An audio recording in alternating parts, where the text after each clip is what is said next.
اگر اس کے بدلے دوسرا حیوان دینا چاہے تو جائز ہے، مگر یہ لحاظ رکھنا ضروری ہے کہ دوسرا حیوان کم از کم اسی قیمت کا ہو۔ اگر اس سے کم قیمت کا ہو تو زائد رقم اپنے پاس رکھنا جائز نہیں بلکہ صدقہ کرنا ضروری ہے۔ ہاں، اگر زبانی طور پر جانور کو متعین نہ کیا ہو بلکہ یہ ارادہ کیا ہو کہ اگر اچھی قیمت میں فروخت ہو رہا ہو تو فروخت کر دیں گے، اس صورت میں اصل قیمت سے زائد رقم اپنے پاس رکھنے میں کوئی حرج نہیں۔ قربانی کا جانور گم ہوا، اس کے بعد دوسرا خریدا، اگر قربانی کرنے والا امیر ہے تو ان دونوں جانوروں میں سے جس کو چاہے ذبح کرے، جبکہ غریب پر ان دونوں جانوروں کی قربانی واجب ہوگی۔ قربانی کے جانور میں اگر کئی شرکا ہیں تو گوشت وزن کر کے تقسیم کریں۔ بھیڑ بکری جب 1 سال کی ہو جائے، گائے بھینس 2 سال کی اور اونٹ 5 سال کا ہو تو اس کی قربانی جائز ہے، اگر اس سے کم ہے تو جائز نہیں۔ ہاں، دمبا اور بھیڑ نہ کہ بکرا اگر اتنا موٹا تازہ ہو کہ سال بھر کا معلوم ہو تو اس کی قربانی بھی جائز ہے۔ موجودہ دور میں جانوروں کو تول کر وزن کر کے خرید و فروخت کرنا بھی جائز ہے، ایسی قربانی بلا شبہ درست ہے۔ قربانی کا جانور اگر اندھا ہو یا ایک آنکھ کی 1/3 یا اس سے زائد روشنی جاتی رہی ہو، یا ایک کان 1/3 یا اس سے زیادہ کٹ گیا ہو، یا دم 1/3 یا اس سے زیادہ کٹ گئی ہو تو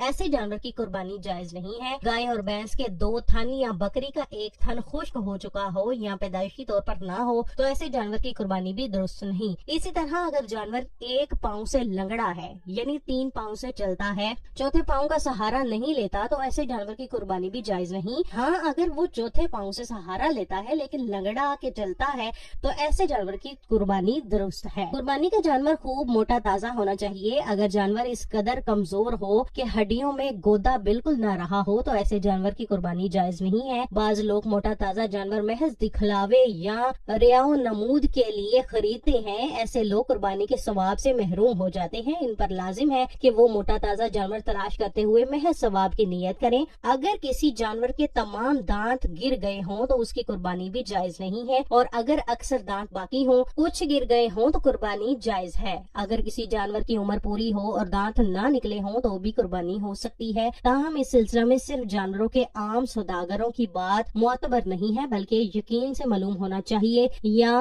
یہ کہ خود گھر میں پالا ہوا جانور ہو تو اس کی قربانی کی جا سکتی ہے۔ جس جانور کے پیدائشی کان ہی نہ ہو اس کی قربانی جائز نہیں ہے۔ اگر کسی جانور کے سینگ بالکل جڑ سے ٹوٹ چکے ہوں، اس طور پر کہ دماغ اس سے متاثر ہو، تو ایسے جانور کی قربانی جائز نہیں، اور اگر معمولی ٹوٹے ہوں یا سرے سے سینگ ہی نہ ہو جیسے اونٹ تو بلا کراہت جائز ہے۔ اسی طرح گائے، بکری وغیرہ اگر پیدائشی سینگ نہ ہوں تو اس کی قربانی بھی جائز ہے۔ خارش زدہ جانور کی قربانی جائز ہے، البتہ اگر خارش کی وجہ سے بے حد کمزور ہو گیا ہو تو پھر جائز نہیں۔ اگر قربانی کے جانور میں کوئی عیب پیدا ہو جس کے ہوتے ہوئے قربانی درست نہ ہو تو مالدار شخص کے لیے یہ ضروری ہے کہ دوسرا جانور اس کے بدلے خرید کر قربانی کرے۔ غریب ہے تو اسی جانور کی قربانی کر سکتا ہے۔ اگر قربانی کے جانور کو ذبح کرنے کے لیے گراتے ہوئے کوئی عیب پیدا ہو جائے، مثلا ٹانگ کی ہڈی ٹوٹ جائے یا سینگ وغیرہ ٹوٹ جائے، تو اس کی قربانی پر اثر نہیں پڑے گا، البتہ جانور کو گراتے وقت احتیاط کرنا چاہیے۔ قربانی کے جانور کے لیے بہتر ہے کہ 3 حصے کرے، ایک حصہ اپنے لیے رکھے، ایک حصہ اپنے رشتہ داروں کو دے اور ایک حصہ فقراء اور مساکین کو دے، لیکن اگر سارے کا سارا اپنے لیے رکھے تب بھی جائز ہے۔ قربانی کی کھال کسی کو خیرات کے طور پر دے یا فروخت کر کے اس کی قیمت فقراء کو دے، البتہ اگر کسی دینی تعلیمی مدرسے اور جامعہ کو دے دے تو سب سے بہتر ہے، کیونکہ علم دین کا احیاء سب سے بہتر ہے۔ قربانی کی کھال کو اپنے مصرف میں بھی لایا جا سکتا ہے، اس طور پر کہ اس کا عین باقی رہے، مثلا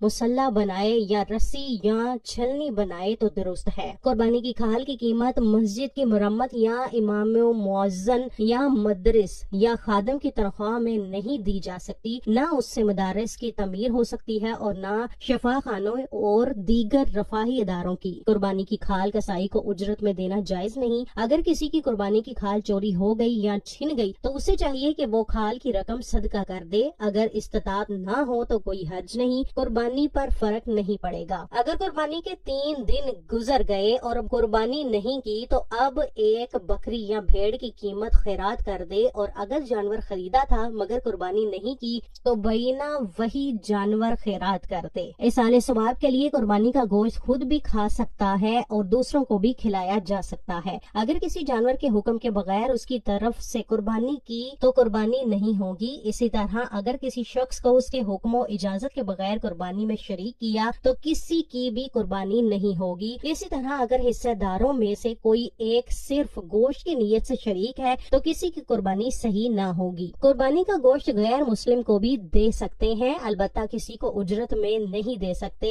گابن جانور کی قربانی صحیح ہے. اگر بچہ زندہ نکلے تو اس کو بھی ذبح کر دیں اور گوشت آپس میں تقسیم کرنے کی بجائے صدقہ کر دیا جائے. قربانی کے جانور کے بال کاٹنا یا دودھ دھونا درست نہیں ہے. اگر کسی نے ایسا کیا تو اسے صدقہ کرے. اگر بیچ دیا تو اس کی رقم کو صدقہ کرنا واجب ہے. جو شخص قربانی کرنا چاہے اس کے لیے مستحب یہ ہے کہ یکم ذی الحجہ سے قربانی کا جانور ذبح ہونے تک نہ اپنے جسم کے بال کاٹے اور نہ ناخن. البتہ اگر زیر ناف اور بغل کے بالوں پر 40 روز کا عرصہ گزر چکا ہو تو ان بالوں کی صفائی کرنا بہتر ہے. قربانی کا گوشت 3 دن سے زیادہ تک بھی رکھ سکتے ہیں. جانور ذبح کرنے کے لیے چھری خوب تیز ہونی چاہیے تاکہ جانور کو تکلیف نہ ہو. اگر کوئی شخص اپنی قربانی کا گوشت سارا کا سارا کسی اور کو کھلا دے، خود کچھ بھی نہ کھائے، تو ایسا کر سکتا ہے. خصی جانور کی قربانی جائز بلکہ افضل ہے کیونکہ اس میں دوسروں کی بنسبت گوشت زیادہ ہوتا ہے. ذبح کرتے وقت تکبیر کے علاوہ کچھ اور نہیں کہنا چاہیے،